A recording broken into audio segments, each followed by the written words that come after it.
Hi, everyone. Happy Friday. Thank you so much for joining us for today's webinar. As you can see today, we'll be breaking down the pricing and the financing for the 718E tree handler. So a little bit about who we are.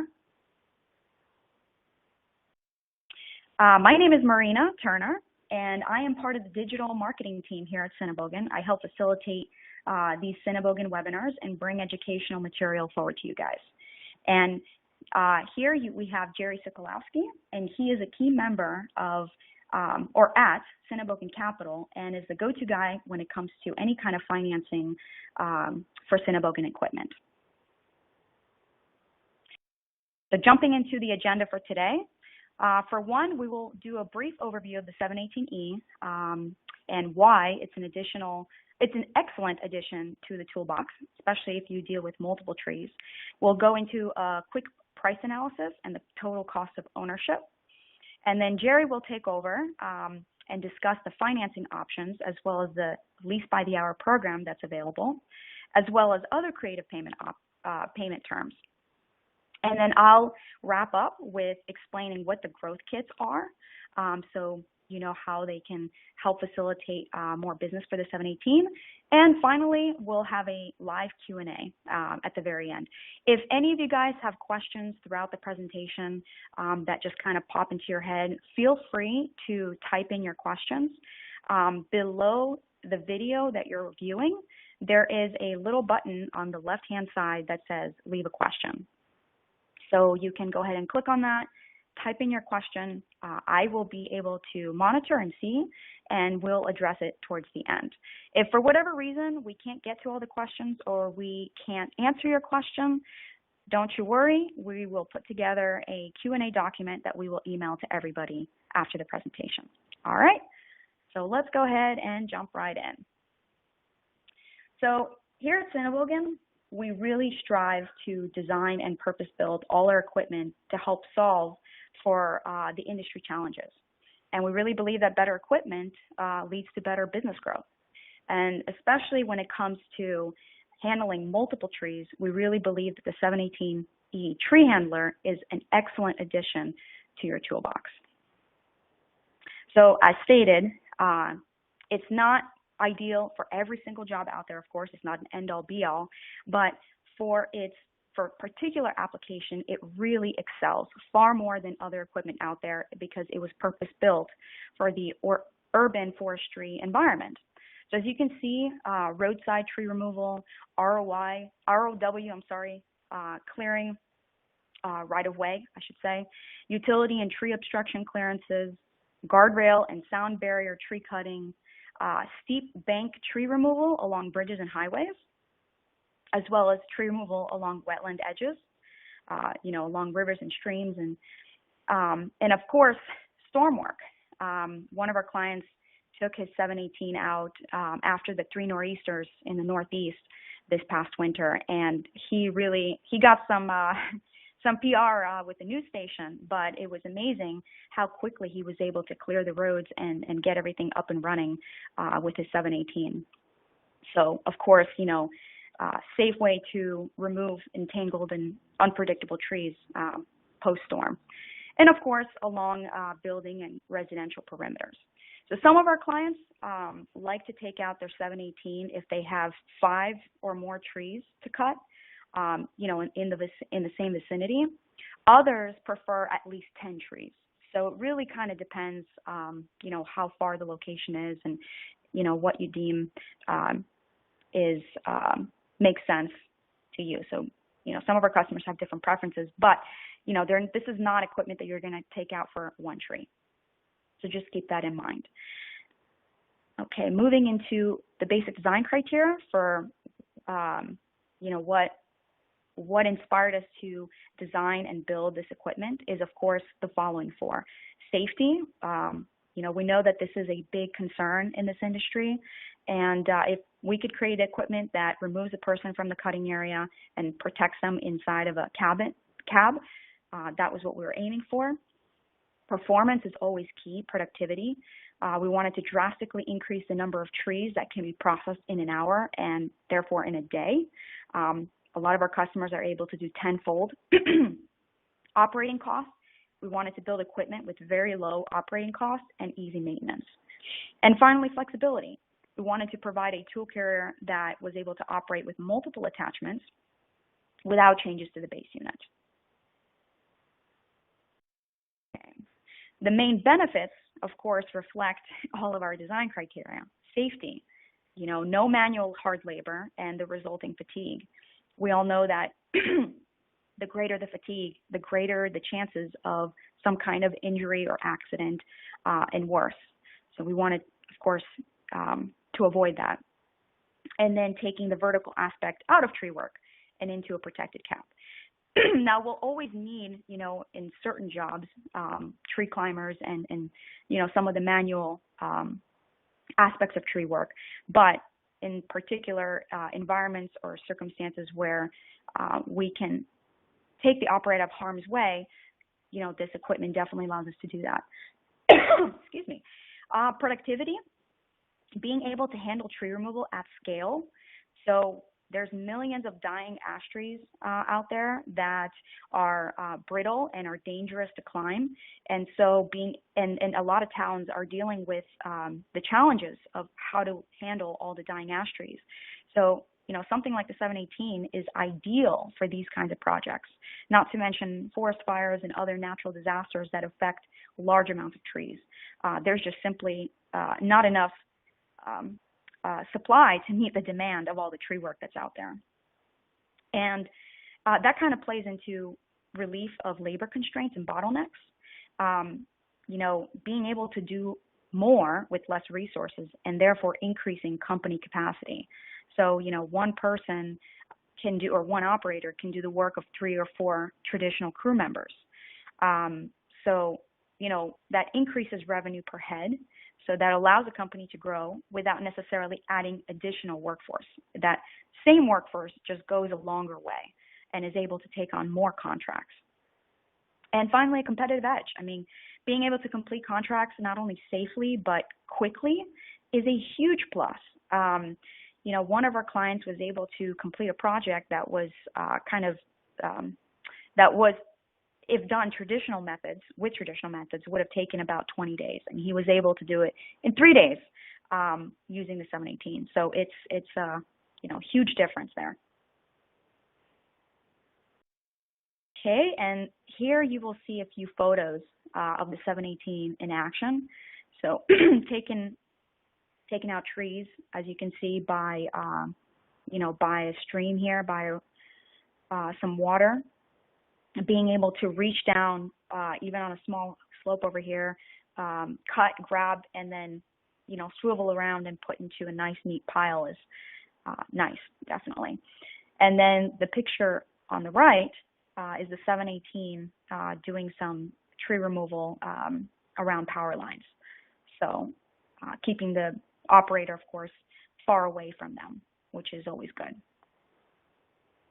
The next set of photos here is also similar here. We have some roadside work and getting trees off of power lines safely without having to, put anyone in harm's way, potentially.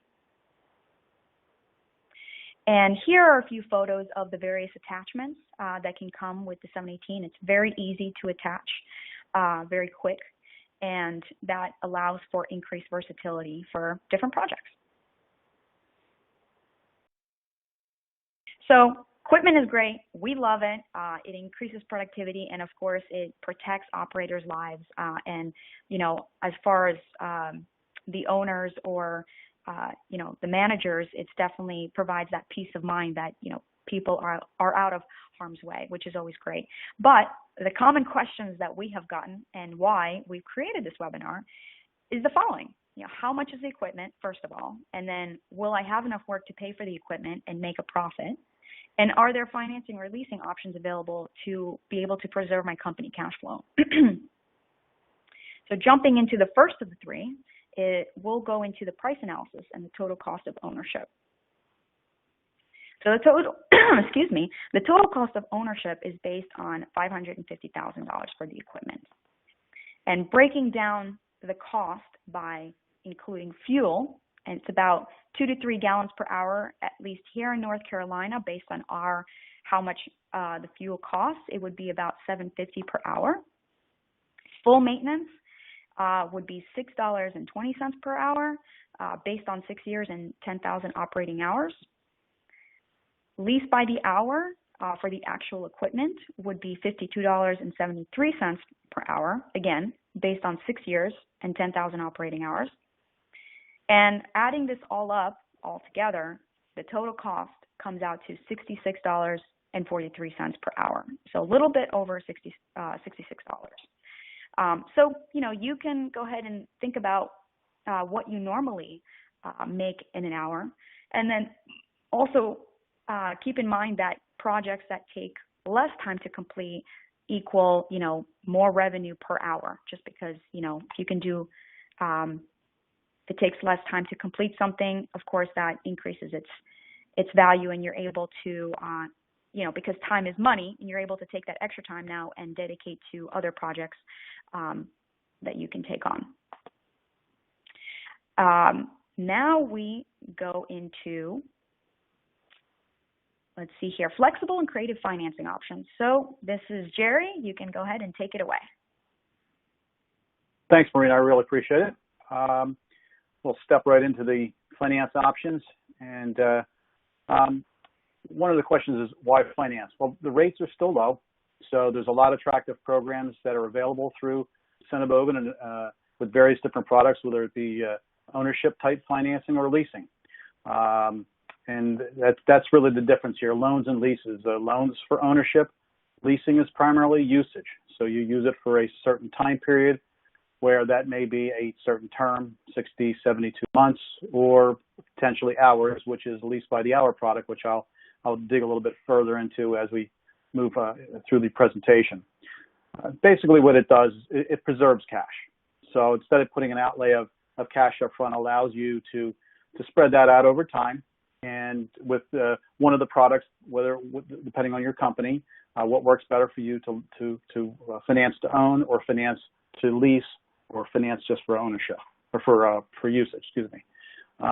There may be some tax benefits. You'll hear some of that during the rest of the presentation. What I recommend is there is some tax laws changing in 2019. Best thing to do is really to consult your accountants to see what best suits you overall for your company. But there are a lot of options that you can discuss with them, and SENNEBOGEN Capital can discuss with you if you have interest in some form of finance product. I'll just kind of walk through some of the different things at a high level, such as the loan and security agreement, which is the most common. Basically a loan contract. Capital lease serves the same purpose of ownership. It's just a different type of contract. Then there's other type of operating leases. Many times you see them referred to as fair market value lease, sometimes true lease, residual lease, tax lease, net lease. It really depends on who's using the term. But basically, again, a lease that is intent to own at the end of your lease period. You have the option to purchase, but your intent usually up front is to use it for a given time period or given hour period and turn that back in and replace that with another piece of equipment. In addition to that, there's a fixed price purchase option lease. It's a lease that serves the same purpose as usage.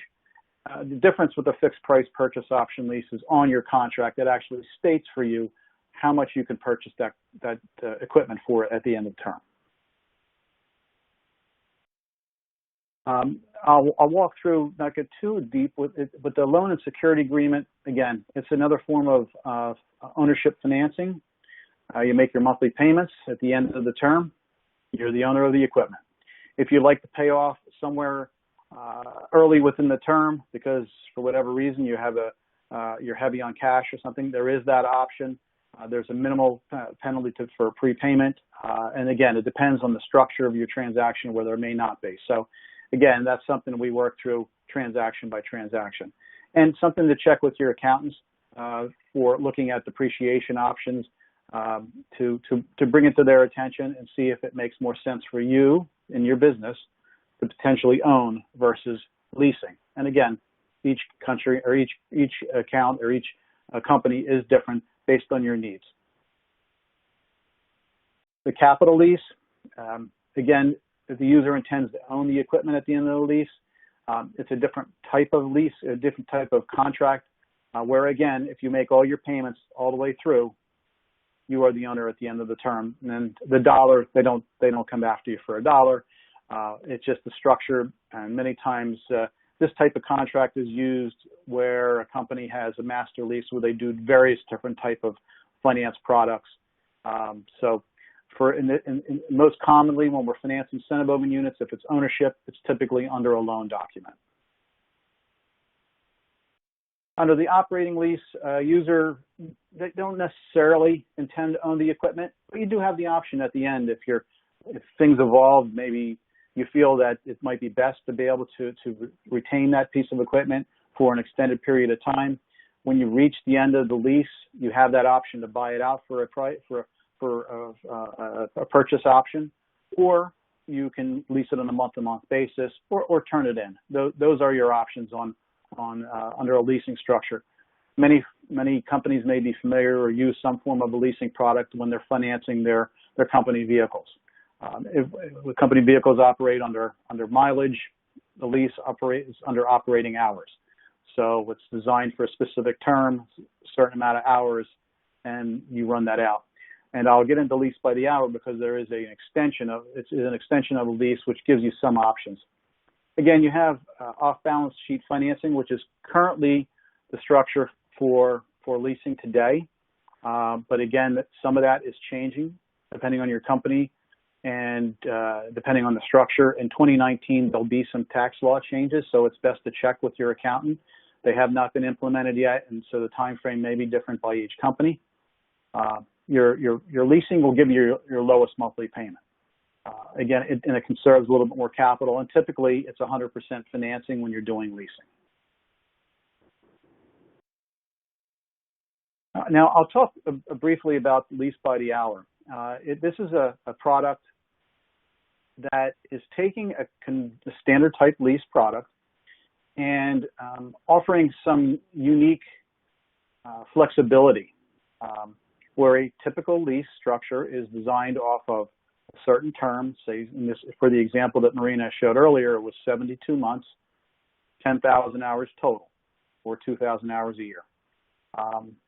So for a lease by the hour structure, to structure and to calculate a payment, you need to have a term, a sell price, and know what your hours are so you can determine what the future value of the equipment would be. But the difference between a standard lease and a lease by the hour, on a standard lease, your contract is running out, in the example, out to 72 months.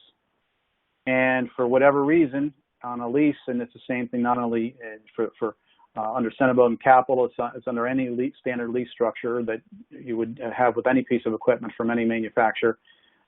If you ran 72 months but ran more than 10,000 hours, you potentially could be faced with overtime charges. So where we wanted to try to avoid that, we came up with a product called Lease by the Hour. And unfortunately, we had a video that the link did not come through, so we'll be following up, so you'll be able to see the video that gives a high-level overview of the product itself, but I'm going to talk through that anyway. What basically the Lease by the Hour does, it gives you flexibility of hours. So what happens, if you have a 72-month, 10,000-hour contract, if you hit your 10,000 hours at 60 months, you've satisfied the contract and the contract is over. So it eliminates any concern of any type of overtime hours. Now, under the example 2,000 hours a year, you may ask, well, I'm not going to run 2,000 hours a year. Every structure is different for each customer. So there may be situations where someone says, well, look, I'm only going to be only running, say, 1,500 hours a year. So that's what we would structure your lease upon. Again, leasing is not for everyone. It's designed primarily for usage, and at the end of term, typically you're turning that piece of machinery in to get another piece. Or you could then extend. The difference also with lease by the hour, if you reach the end, say you 72 months, 10,000 hours, using that example again, and you reach the 72 months and you still haven't reached your hours, you can then lease on a month-to-month basis, and it reduces your monthly payment by 20%. So it does provide some advantages.